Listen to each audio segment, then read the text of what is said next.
Ya jagat Dewa Bathara ora jagat Pramudita. Ing atase ndak jempalani parandene ora digawe rasa. Malah mesam-mesem marang aku kaya wong kang salah tonen kowe Paman Janaka. Mok kira aku Abimanyu luput tandulmu luwih bagus aku tinimbang Abimanyu. Anakku ngerangka Wijaya dosaku apa luputku apa wong tuamu kok mok jempalani kaya mengkene nggih. Yen to pancen Abimanyu wis ora gelem ngaku wong tuwa karo aku luwung baya aku patemono wae nggih Abimanyu. Anakku nggih anakku kurang apa nggonku mikir marang kowe. Nalika semono aku tak rewangi tapa ya mung napakake marang kowe wedine kok mengkono piwalesmu marang aku Abimanyu. Saya mrawetah ucapmu Paman Janaka nggergetake ati lepasi gaman pedhot gulumu kowe Paman Janaka.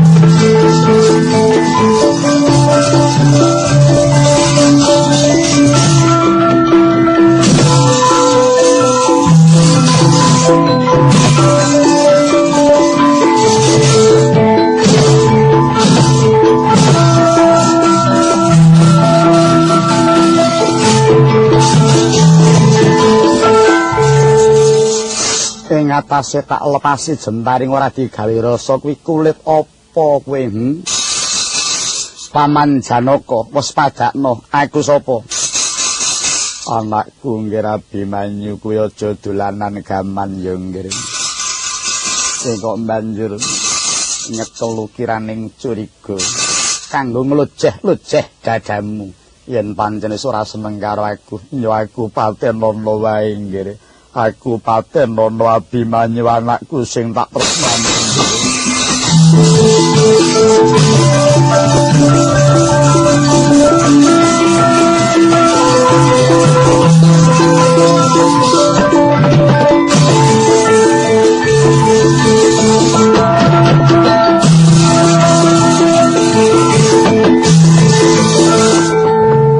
Katalika kaya mangkono.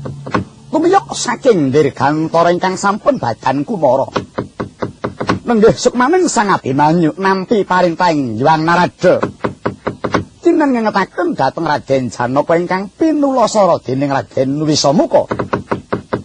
Ing mangke dipipus cangket mring tatengganipun ingkang Rama kumaraning Sang Abimanyu giyametik talinganing Sang Arjuna.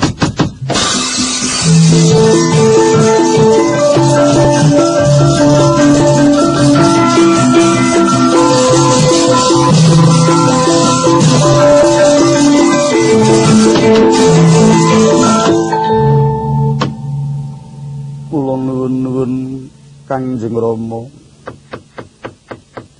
Kula sejatosipun ingkang putra pun Abimanyu. Duh Kangjeng Rama, paduka mboten perlu menggalih dhumateng kula karana kula sampun lenggah ingkang langkung sekeca lan langgeng katinimbang gesang kula wonten Ngarcapada. Kangjeng Rama anggen kula ngrumiyin namung pengajak kepengin ngupayakaken margi kagem Kangjeng Rama binjang menawi sampun katimbalan sowan mring ayunan. Duh Kangjeng Rama kepareng wenget bilih ingkang paduka rangkul menika sanes kula Rama. Menika panjalmaning mengsah ingkang badhe ngangkah sedanipun Kangjeng Rama.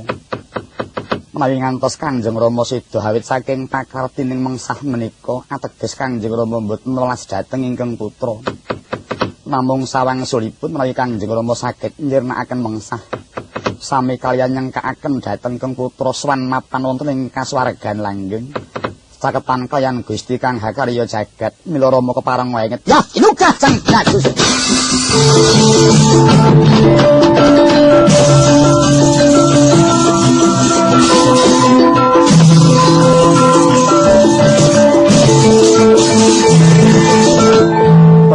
mati aku. Paman Janaka. Paman Janaka rambutku mok kuwel tok idak gegerku paman. Cetha lamun kuwi bakal ngutakake Janaka ing atase kuwi dudu anakku. Gene yo, kowe wani nyangketi marang aku lan kowe wani gawe rusak ing ragaku. Pagas gulumu dening tanganku.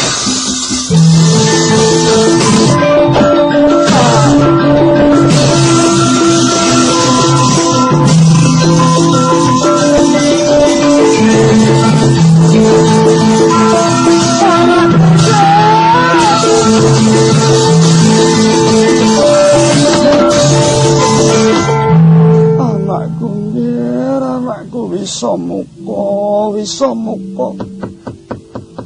Sira ora mituhu marang punipu malah wektu iki mestakamu pisah karo gembungmu. Wisamuka, pedah apa aku urip ana ngareca padha yen tanpa nyawang karo kowe nggih. Enten ana ning pamedan pengarep-arep nggih Wisamuka aku bakal semusul marang kowe Wisamuka.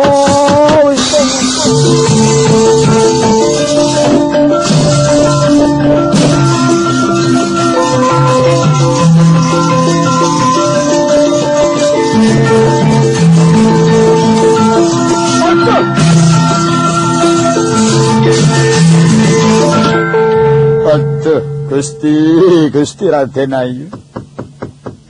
Mboten nyono paduka Gusti lajeng hanganyo tuwuh musul dhateng Kang Putra ingkang sampun ngajap anggenipun Bandayuda.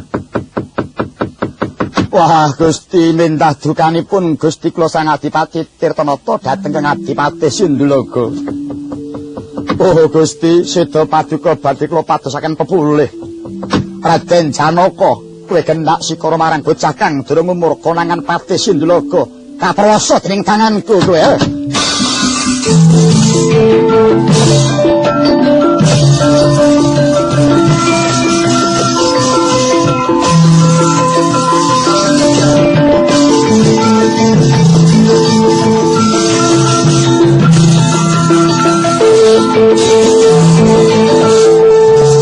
Ambok Suramarta Jayamarta ambok kerebutan lagi. Atas ora trima sedaning Gustiku Wisamuka kelawan Gustiku Raden Ayudara Silawati. Iki sapa Patih Sindulaga Warangka Sang Adipati Tirtanata. Kuwi arep apa bebelo marang sedaning Gustiku sedeng bobotku. Pecah dadamu Janaka.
Punapa mirah ingsun prihatin waspa kumicil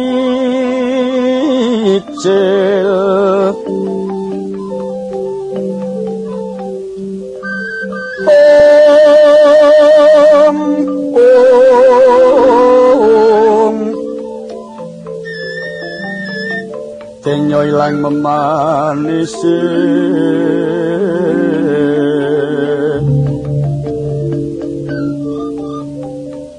watanan nira layung kumel kucem rahnya maratane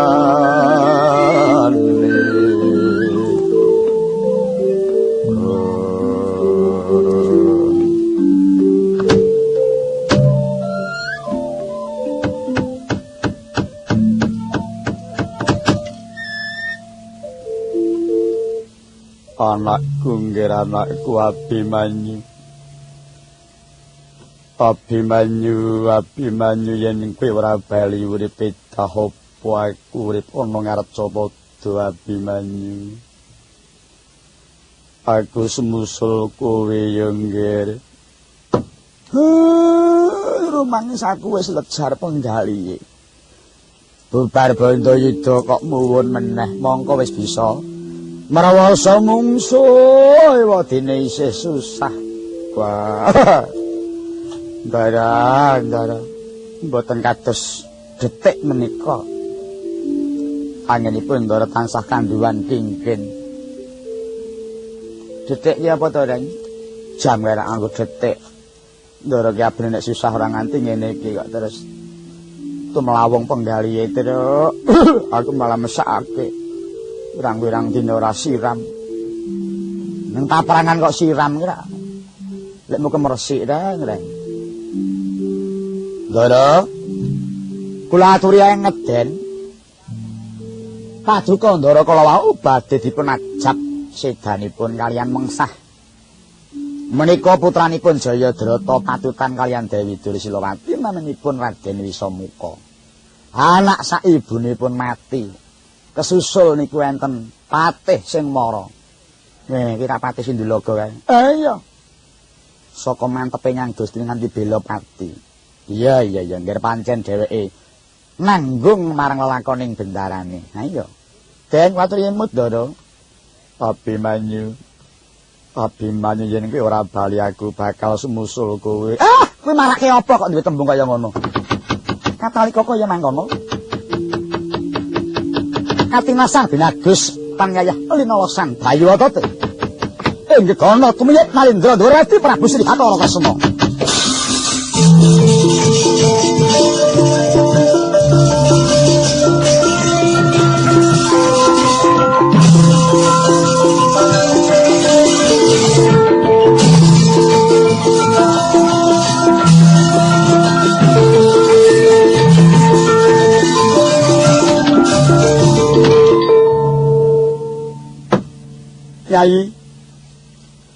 Kyai Janaka pun Kakang Prapta kok banjur ngurmepi pangkoning pun Kakang waduh adikku adikku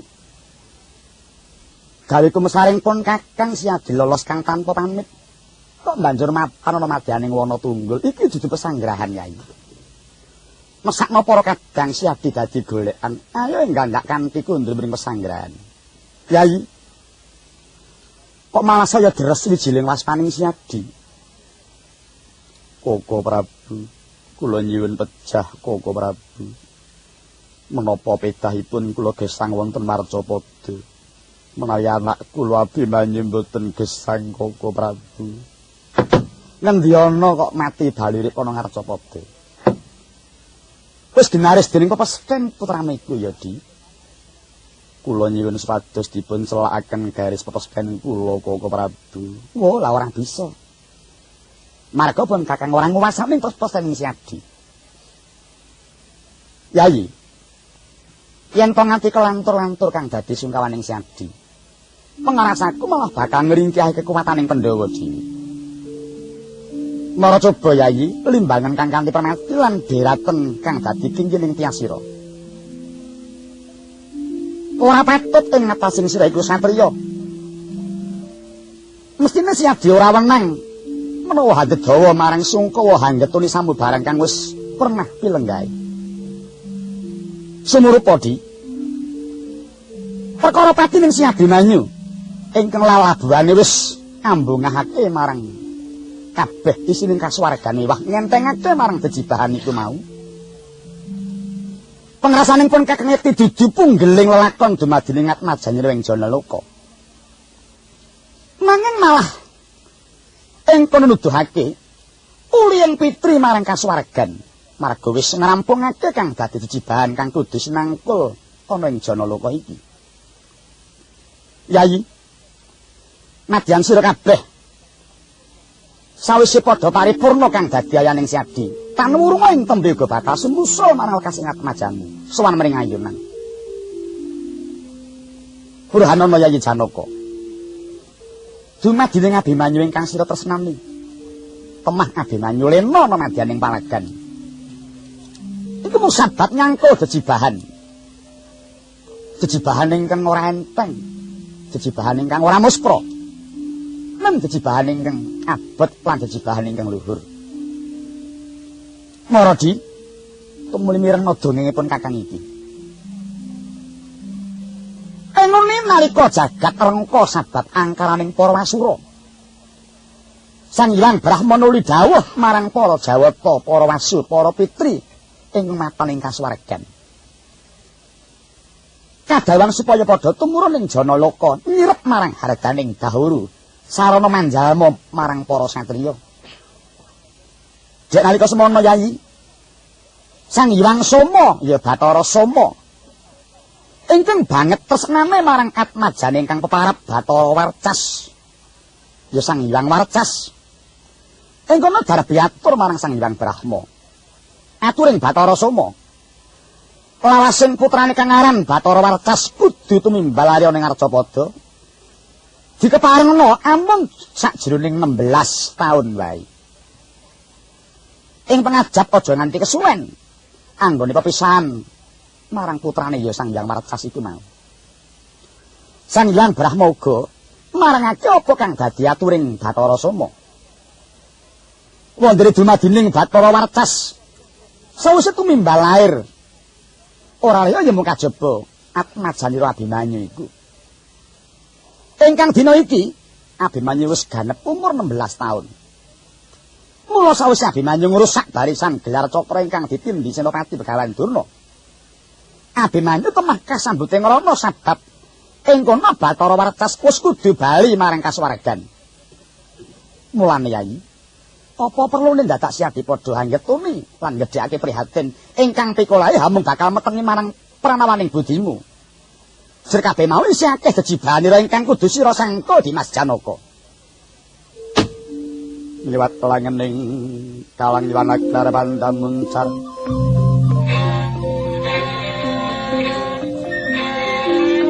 Pinonder kekonang surem sorotetan padang kasor lan pajaring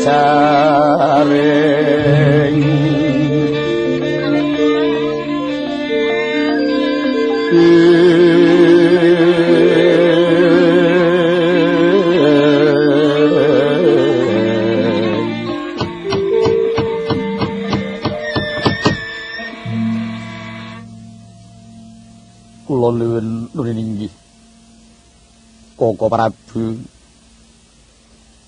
sawetawis angas repi dhateng manah kula dipi kula tampi dawuhipun Koko Prabu. Lah rak ya mengkono to Di.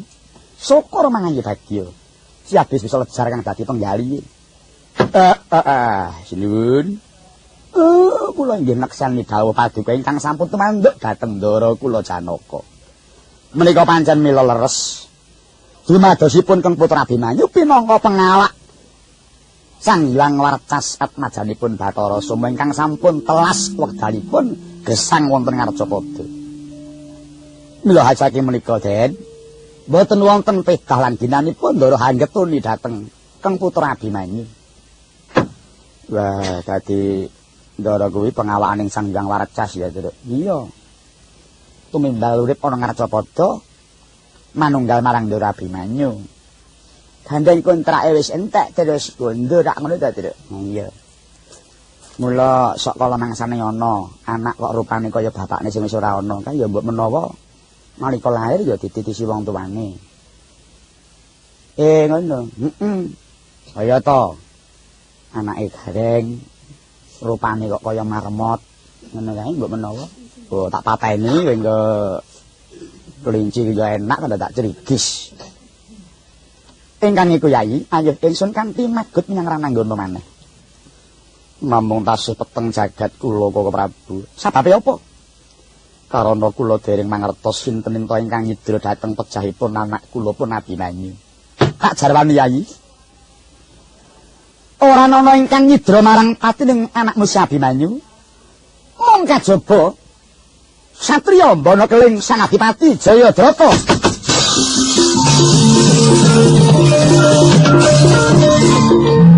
Jenger Sang Janaka segera jumeneng saking palengganira. Langkat Kyai Gendhewa kagedhok kakemening siti. Nganti hok punang Pratawa. Mangkono prastianing Sang Janaka. Jagat saisine seksenana sumpahku. Dina sesuk-esuk wetehing surya nganti surup srengenge. Yen to nganti aku ora bisa mateni Jayadrata, luwung aku pati obong lho Janaka.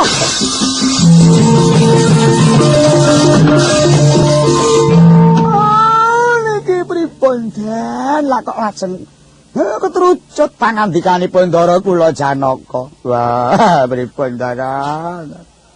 Walah den dados tiyang kok teberi sumpah niku pripun to Gus? Lah mongko tembung nek wis kewetu angel lho Kang dijabel. Lah iya kong luwih-luwih Ndara kuwi satriya. Aduh adikku adikku. Si Adi ora mesake pun Kakang.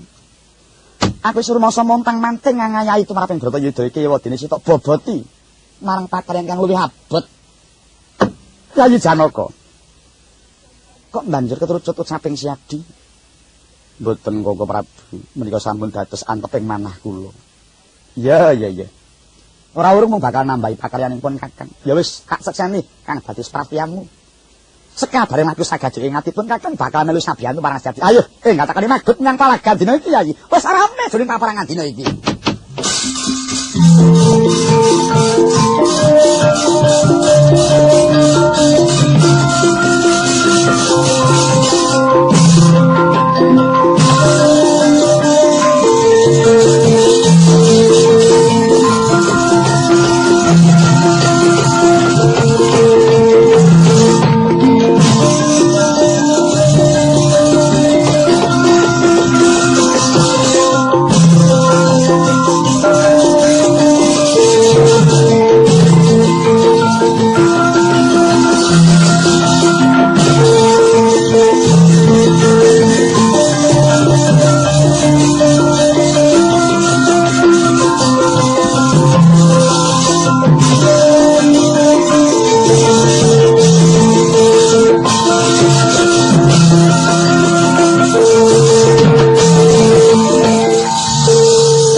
Kawaran dan petek Leto amang demo paret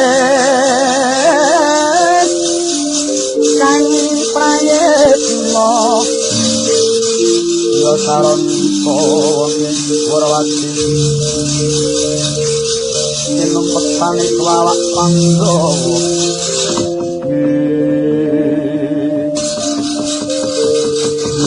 Sigara kinanti Raden Janaka kelawan ingkang Ratanata Ndarawati. Aniteh Rata Kyai Jaladara ndedal muluk ing ngawiyat. Ingkang jineta muhung enggal prateng madyaning palagan. Kalika samono gumerah kang ana madyaning Rananggana. Amang sule ngajeng nenggih tandanging Jayadrata sewu pepujaning Sang Reksi Sempani. Ing kating ngawaringuteng trajanging Sang Tirtanata pujan. Duk nalika samono Sang Senopati saking Bupalawiya nenggih Raden Dresta Jemena. Amung marintahaken dhateng para prawiraning Pandhawa. Kinan jagi-jagi dhateng tumempuking mengsah. Labet sampun pono dhateng Kang Cinipta Senopati saking ing Ngulupitu. Lamun prasamika dhateng Prabu Puntadewa mila nama mboten mokal. Katingal tepung gelang para prawira Pandhawa nggih nyangu bengi njagi dhateng Prabu Puntadewa. Ingkang nalika samana Sang Nata Prabu Puntadewa ingkang magot wonten palagani teh Dewi Pangga kanthi amusti Klimasada. Gojap Raden Janaka ingkang wonten gejonganing kreta Kyai Jaladara. Mulat manganggap dupi katingal waraning Sang Tirtanata. Melorot saking pagedongan Ki Cemangkah manjing maganing Rananggana.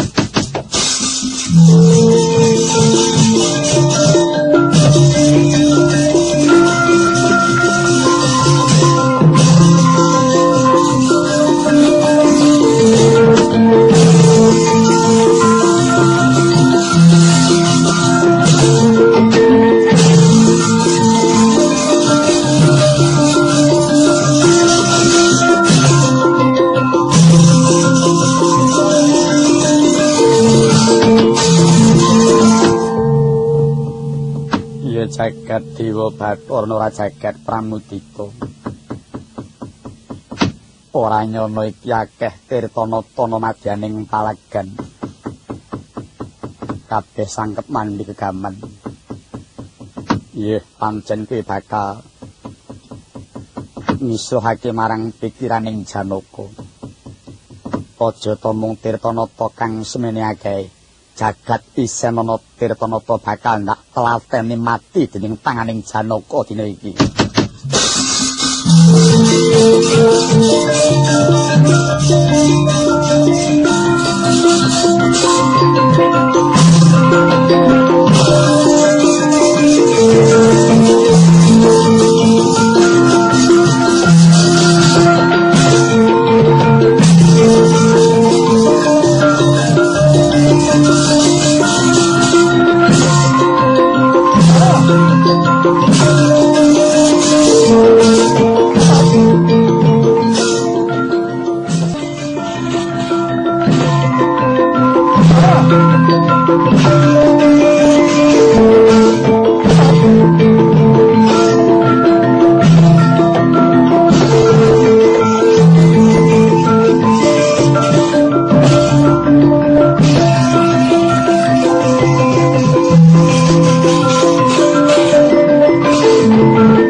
Banteng tawan kanten kridaning Krajaan Janaka hanyurnakaken dhateng Tirtanata Maka Setunggal.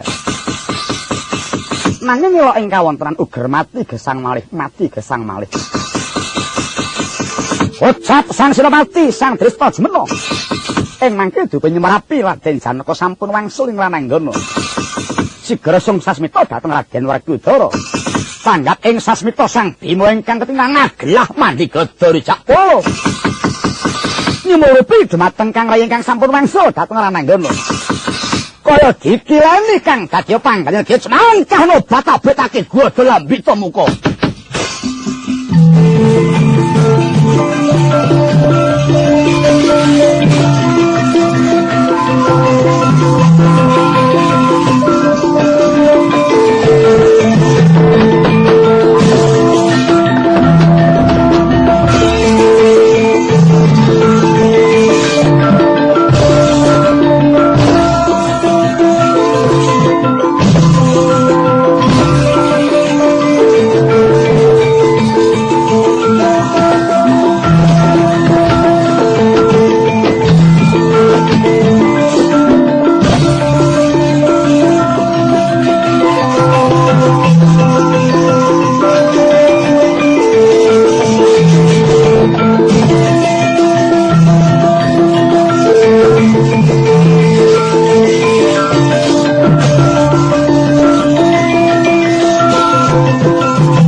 Nyai Arjuna, kula wonten dawuh Koko Prabu. Pun Kakang ora maido kaya ngapa Kang dadi kridaning siadi. anggonmu merasa marang mungsuh. Nanging kira-kira pirang dina meneh rampung nggone Syadi bakal nyampurnakake marang parang muka kang ana madyaning rananggana iki. Lamun to Syadi mateni mbaka sawiji. Koko Prabu sampun dados anteping manah kula. Kenapa Syadi tak bebajar wektu? Apa Syadi kek ora kelingan? Lamun to Syadi kagungan pusaka paringaning Jawata. Wujud panah aran Kyai Nracabala. Gayane Nracabala. Lamun wis kapentang ana langkap kuwi mung kari gumantung karo sing mentang. Karepe Syadi arep njaluk gaman pira? Ing kono bakal bisa wujud. Lah kena ngapa ora mok gunakake? Nyuwun pangestu Koko Prabu.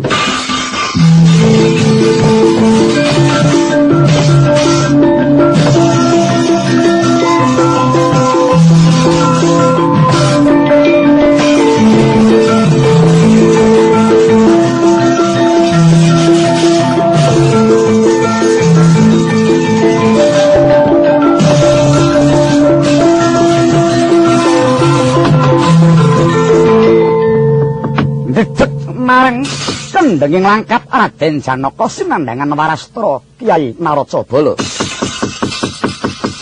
Ing mangke dupe wis kawatek dening Sang Arjuna. Bral punang panah ingkang sumorot ing ngakasa. Kumerut ing gegana nganti meteni palagan. Dumawaing punang gegaman. Andalahi dhateng Jayadrata Sewu kang rumadyaning palagan. Kaya disengkake patining Jayadrata Sewu mlasah kaya babatan pacing.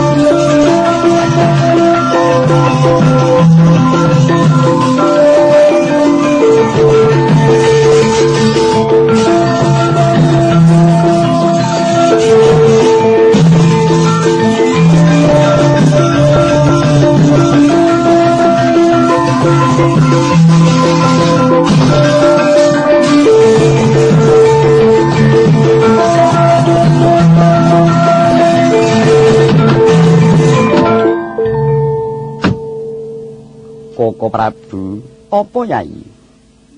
Ngaturaken sanget agenging penuwun karana Koko Prabu ngengetaken dhateng Ripaduka kula. Saksampunipun kula ndedhek dhateng kendhenging langkap kula sandhangi Naracabala. Wedaling pusaka saged ngentas mengsah katitik ing mangke Tirtanata sampun mbelasah wonten palagan. Namung elokipun Koko Prabu. Katingal belasah namung sekedhap ical bangke ning Tirtanata. Kok lajeng menika sumebar woing genitri menika kados pundi? Nah, sumurupa ya Di. Pirang-pirang Tirtanata kang magot ana palagan kabeh iki mau sak temene dudu Tirtanata tenanan. Nang iki kabeh mau kasil pepujaning wong tuane si Tirtanata yaiku Begawan Sapwani. Ingkang dheweke amung tansah njaga marang kaharjaning anake yaiku si Tirtanata. Mula semami banjur muja Jayadrata Sewu di gelarake ana madyaning rananggana sing dipuja ya woh genitri iki. Menawi ngaten sempani menika sekti mandraguna. Oh, la aja tok sangga enteng wong kuwi ya tilas ratu. Ratu ing bono keling laladan sindu mula ora mukayan kadigdayane angluwi. Jayadrata Sewu mati kok kaya kompak. Tetaman pusaka. Kumerut ing gegana tumibaning jemparing nibani Tirtanata pirang-pirang blasah kaya babatan pacing. Dadang ngilang kok terus kari bunder-bunder cilik-cilik kuwi apa ya, Kang? Kuwi woh genitri. Petro, lho, iki pujaning Begawan Sempani. Tesbeh sing digawe saka woh genitri dipuja dadi Jayadrata. Weh, panjen. Sempani iki pinter barang sulapan ya, Gong. Wah, jaban pedhok aku. Sempani ta? Iya. Ya barang sulapan iya. Wong nuntun munyuk karo kirek. Oh, tidak ledek munyuk. Yai Arjuna. Kula wonten dawuh. Apa isih tak tetepi prastiamu, Yai? Sampun dados anteping manah Koko Prabu. Suluting surya kula mboten saged mejahi Tirtanata luwung kula pejah obong. Mengkono kula nuwun inggih. Mongko iki surya kaya wis meh manjir tengahing langit. Inggih Koko Prabu. Lah apa kira-kira Siadi mengko bisa nyirnakake? Saged lan botenipun namung kados pun dibejanipun Arjuna. Nawi pancen kotasih pinayungan dening Gusti mesti saged nyirnakaken ya dene mboten pedah menapa kula kedangun gesang wonten Ngarcapada. Ya laruta saking kutha sang guru kula. Ya mutusa sang Sri pun Kakang bakal netepi marang kesaguhanku nggon bakal sabiyantu marang Siadi. Keparingipun entan ana sawetara Yai.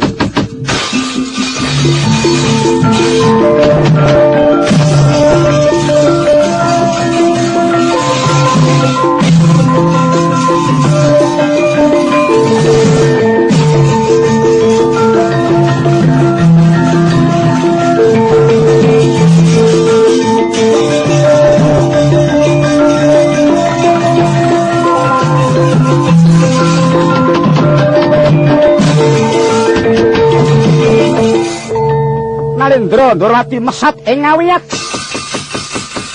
anyelake dhateng pernaing surya. Nadyan boten caket ewa semanten. Pangajaping Ratu Ndorowati bakal hangaling-alingi marang soroting srengenge. Musti Sanjata Cakra. Cakra kalepasaken pinangka aling-alinging punang surya. Dudukus pernah mapaning si Cakra ingkang sampun nutupi dhateng soroting Basanta. Sekawit nembe arsa manjir tengahing langit. Nanging hawit saking dayaning Cakra kaya-kaya wis wanci surup srengenge swasanane.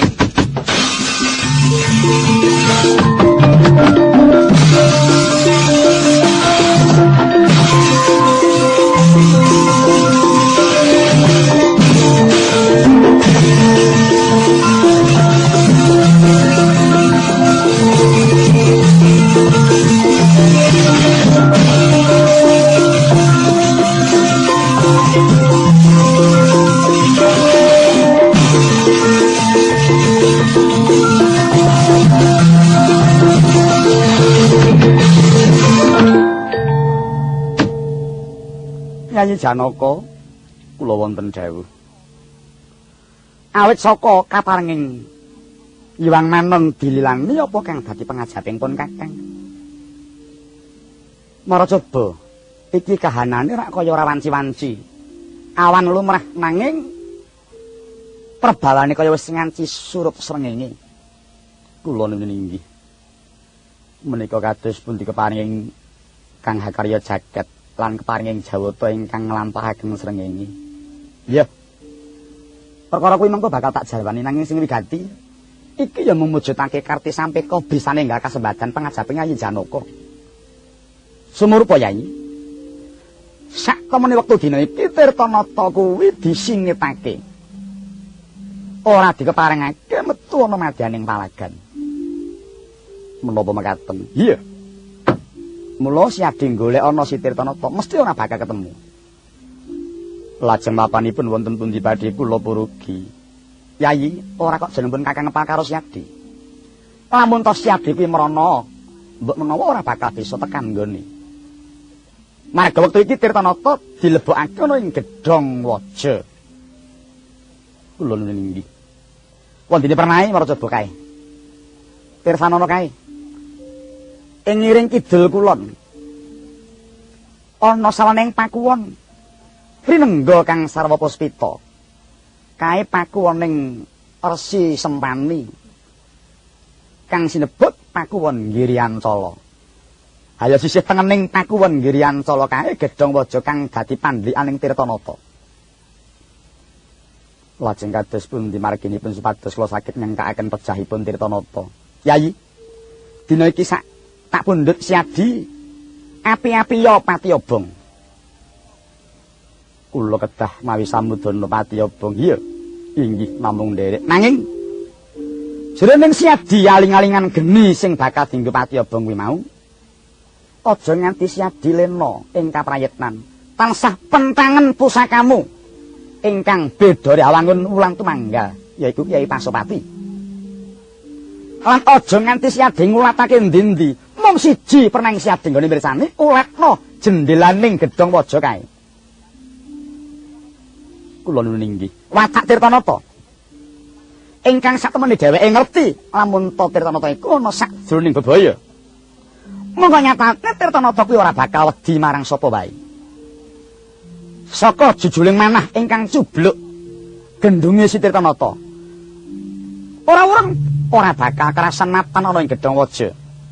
Nanging supaya aja nganti kerasan si Tirtanata mau, kudu dikanteni para prajurit saka ing Hupalawiya kagawan alok yen Janaka Patiobong.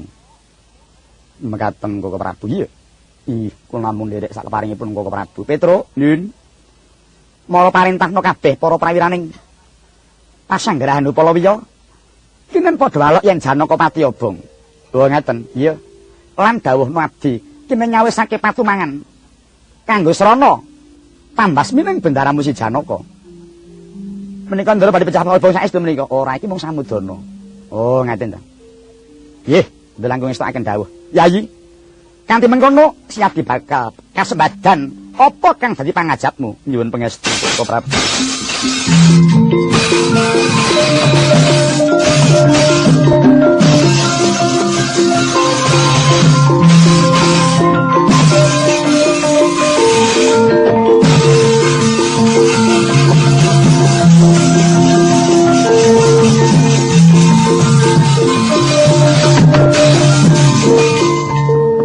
Sampun romanti geni patumangan. Kiplah Petruk sigra andhawuhaken dhateng para prajurit saking Hupalawiya. Kinen sami alok lampun to Janaka Patiobong. Kaya kentong tinitir amung sak gebyaring tilat sampun waraden saindenging lananggana. Sedaya sami alok Janaka Patiobong, Janaka Patiobong, Janaka Patiobong, Janaka Patiobong, Janaka Patiobong. Janaka Patiobong, Janaka Patiobong. Janaka Patiobong, Janaka Patiobong. Janaka Patiobong.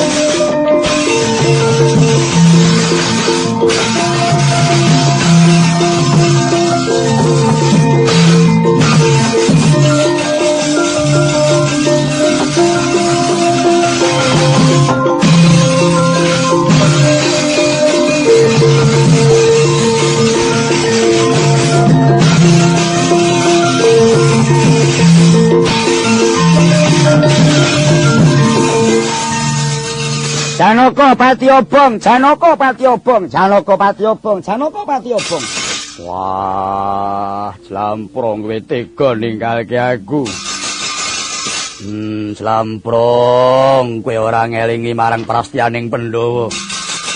Kowe aja Patiobong dhewe, aku bakal bela karo kowe. Kakang Mas kula nderek. Kula nderek Kakang Mas.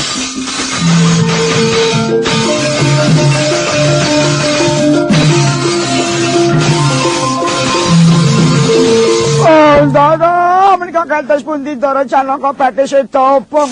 Maku moh keri Pedro aku arep mati obong melu Jlamprong. Kula nderek Kakang Mas Yaki mboten purun kantun. Kula nderek Kakang Mas, kula nderek Kakang Mas Ripaduka kembar mboten saged kantun. Oh niki pripun Ndara Janaka Patiobong. Aku bakal mlumpat nyageni patumangan.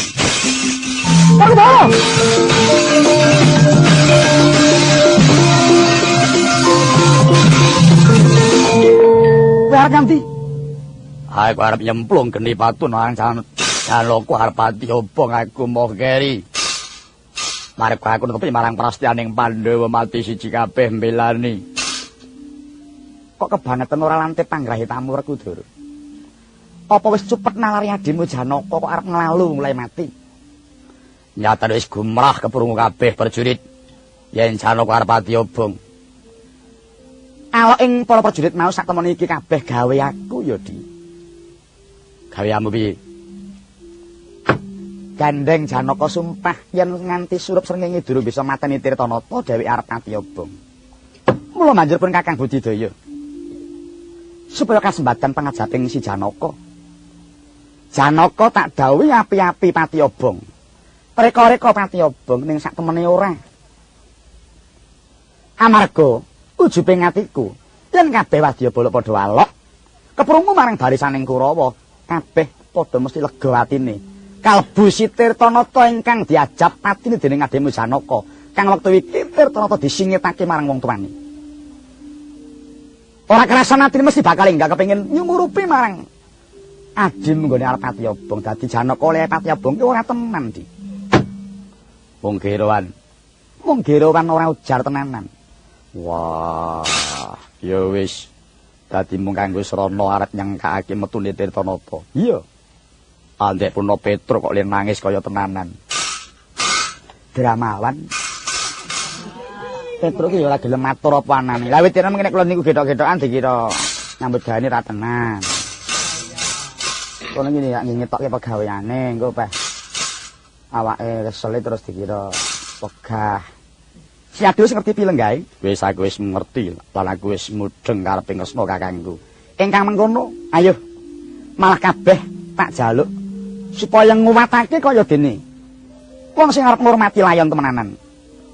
Kabeh para kadang nyampira sawenehing wastra kang mulese putih kanggo tandha hormat ngurmati marang kang bakal ana madyaning rananggono. Yes.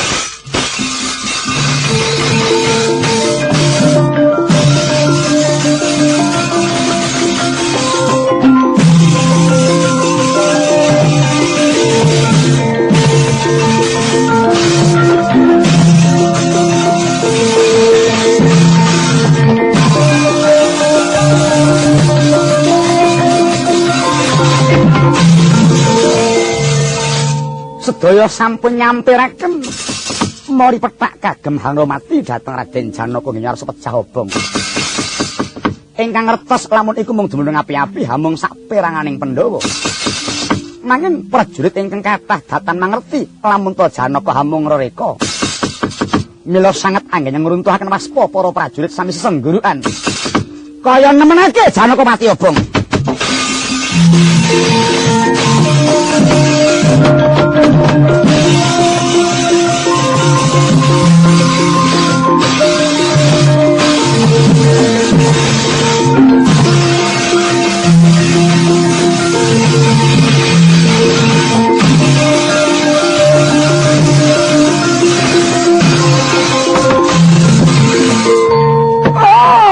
Talah. Allah, lulih sumoran tetet ning jumpul wana dadi alas-alas dadi wana. Enggane margane. Ilang kekuwataning Pandhawa sebab gotaing akeh ingkang gemerah yen wektu iki Janaka bakal pati obong amarga ora bisa nyirnakake si Tirtanata. Iki entak aturake marang anak Prabu Duryudana mendah kaya gembiraning penggalih anak Prabu Kurupati. Nggih, wonten pawartos sembingahaken nggih anak Prabu.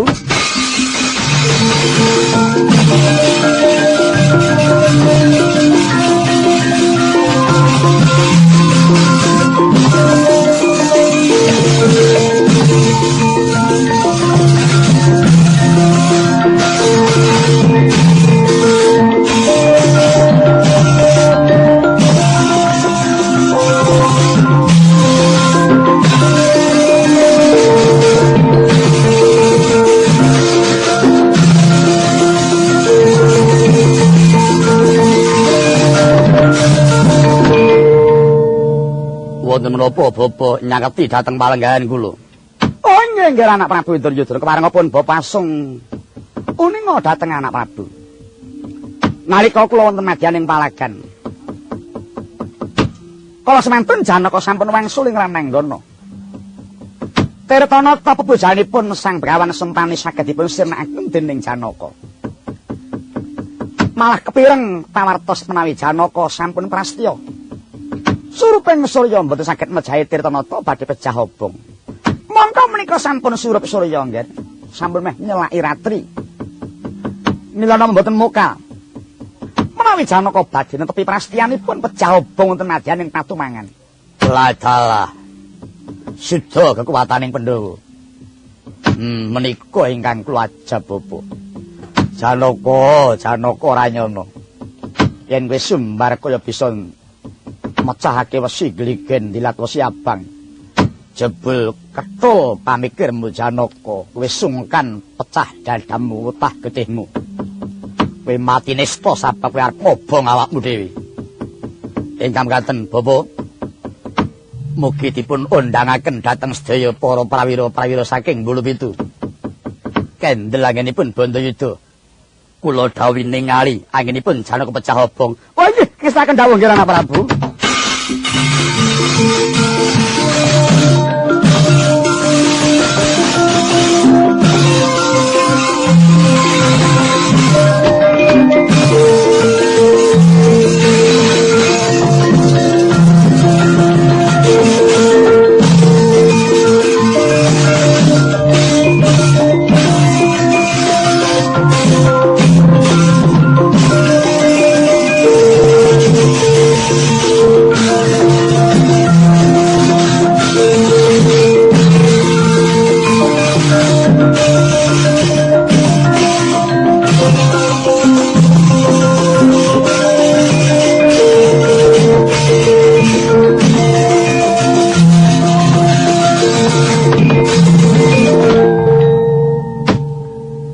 Nalika sirup jroning palagan sampun datan kapiyarsa jemleguring mriyem kelawan swaraning bedhil labet kekalihipun sampun nampi dhateng dawuhing tetindhing Senopati.